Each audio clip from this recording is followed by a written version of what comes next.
now I'm going to discuss about blocking.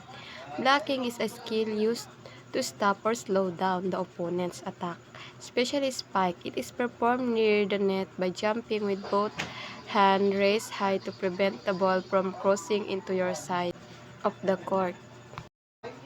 Blocking is important because it is help defend the team and can also give confidence and momentum during the game. There are different kinds of blocking in volleyball.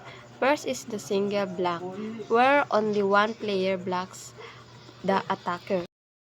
Second is the double block, where two players work together to stop a strong spike.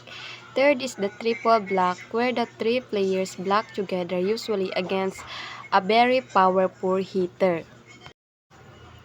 To perform proper blocking, player must follow several basic steps. The first step is the ready position.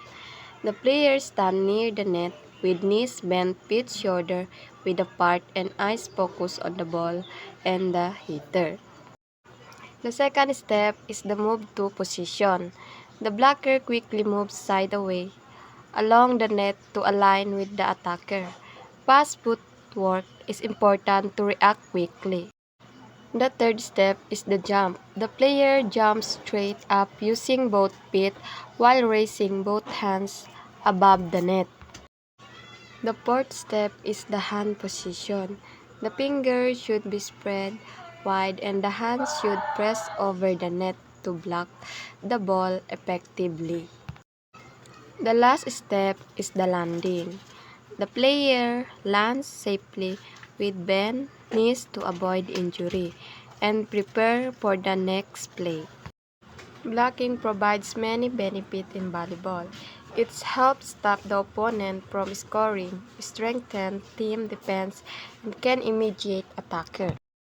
Good blockers also improve teammate work. Blocking requires communication and timing with teammates. However, blocking also requires practice, discipline, and proper timing. Players need strong legs, quick reaction, and concentration to become effective blockers. I just had to let you know you're